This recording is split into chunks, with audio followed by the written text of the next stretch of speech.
John Fetterman isn't the problem. He's just not part of the swamp, and that's exactly why they're coming after him. Just like Trump. Let's get right to this video. Breaking news coming off Capitol Hill this hour. CNN sitting down exclusively with Senator John Fetterman. He is pushing back on recent questions that have been raised about his fitness to serve in office now and into the future. CNN chief congressional correspondent Manu Raju joins us now, and he sat down with the senator just a few moments ago. Manu, tell us what you heard from Senator Fetterman. Hey, he's pushing back at these allegations that were detailed on the record by his former chief of staff, Adam Gentleson, who had raised concerns that John Fetterman, who was public about his battles with depression last year, who had checked himself into Walter Reed Hospital for 6 weeks, was no longer following the medical regimen that was laid out by his doctors in the aftermath of his treatment for clinical depression. And when I asked him about the concerns about erratic and reckless behavior detailed in that New York Magazine story, he pushed back. And now it's just a disgruntled group of people, and there's only one there. So that's the same thing. There's no new news involved for this. The individual is your former chief of staff who has said that he's concerned about your well-being, which is why he went public. What do you say to someone like him who's concerned about? He says he's concerned about your personal well-being. It's like no, he's had a weird grudge. And he has threatened to do this for quite a while. And if you're really concerned. So there you guys have it. The guy wanted power. Simple as that. And Fetterman just didn't want to play puppet. Literally, he just didn't want to play puppet. And now there's a Trump level amount of sabotage going on from the inside. And this is what they try to make him look like. That's the Democrats for you. About someone, you could say, hey, let's sit down. Can we talk? It's not like going to the media. And that's why somebody that has an agenda. It's like a hit piece. Senator, you've been public about your struggles with depression, and you had a prescription regimen of drugs to take in the aftermath of your time. Have you been keeping up with that, taking your medication? I want to.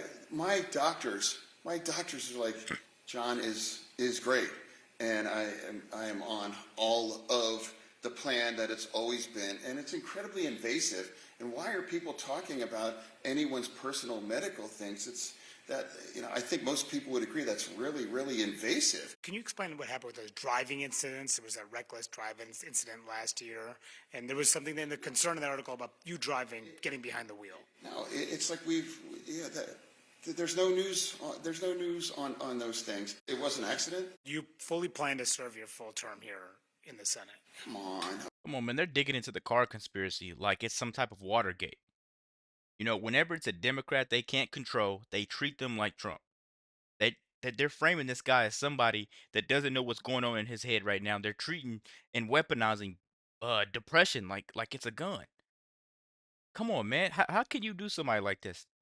I'm so glad Tulsi Gabbard got out in the way she got out, because if she didn't, they'll be doing her like this in the media. I'm glad RFK got it. They'll be doing him like this in the media. Whatever Democrat it is, they're just going to be horrible to them if they're not supporting the agenda of let's fight Trump, let's go against Trump. If it's not that, they're not going to support the person, and they're going to demonize them in the media. I'm telling you guys, let's keep going, man. It's obvious. Of course, that's obviously everybody understands. I was treated for depression. He wouldn't say if he would run for re-election in 2028, said it's too early for that. He is, though, Casey, getting support from Democrats and Republican senators alike here on the Hill. But when I put the question about that Fetterman had raised and criticism to his former chief of staff, Adam Gentleson, he told me, quote, I stand by what I said, and I hope he gets the help he needs. Casey. All right. Manu, stick around. We're going to open this conversation up to the panel. And Sochi Hinojosa, let me put this to you as the Democrat at the table, only because, John Fetterman was considered a rising star in the party. He won, the Senate race in Pennsylvania with a profile that was in some ways very Trumpian, but on the left side, right? I mean, I spent a lot of time covering him before this happened. I think anyone who knew him before and knows him now knows that he's a different man. This has been a really difficult situation.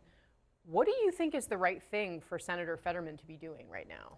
to take care of himself. I think that anyone suffering depression in any instance, it's hard to keep up with school, keep up with a job, to be U.S. Senator and suffer from depression. I can only imagine what him and his family are going through. And I know Adam Gentleson. I served with him in the Senate. We were friends. And he is someone who, serves his principles and is loyal.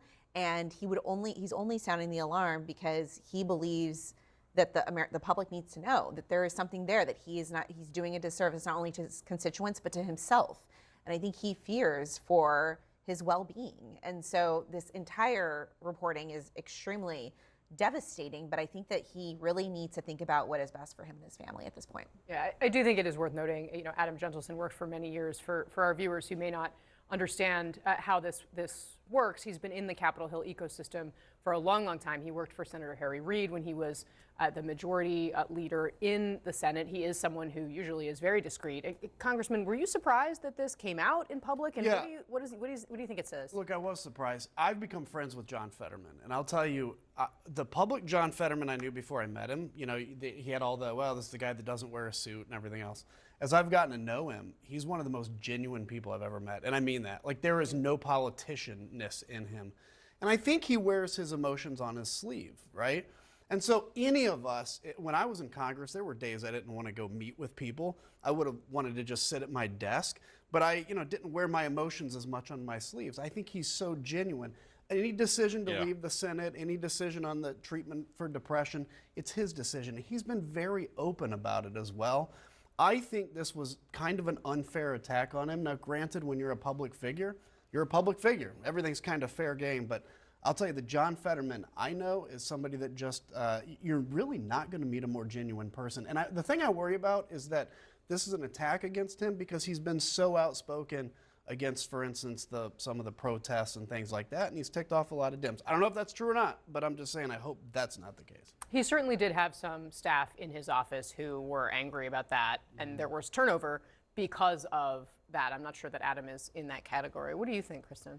Yeah, I also wonder to what extent this is all happening in the backdrop of this real reckoning within the Democratic Party about the extent to which President Joe Biden, when he was president, was his condition a challenge, and was that being concealed from the public? And I think as Democrats go through this very public reckoning about what did we know and when did we know it and when should that have been exposed, So guys, that's not what we're gonna do. We're not gonna lump Fetterman up with that mess because Biden was clinging on to power and Fetterman was just refusing to bow down to it. That's exactly what they don't want to see in DC. And Fetterman just simply doesn't play the DC game, and that's another reason they're afraid of him. Just like they were afraid of Trump. You speak like a real person, and all of a sudden you're a bad guy in the media. You could be up here so high one day, and the media could just knock you down the next. They could sit there and call him as dangerous as they want, but we, the people, we see right through it because they've done it year after year, and I'm glad another person's calling it out. Let me know what you guys think about this video. Be sure to like, comment, subscribe if you're new, and as always, let me know what to react to. We're out.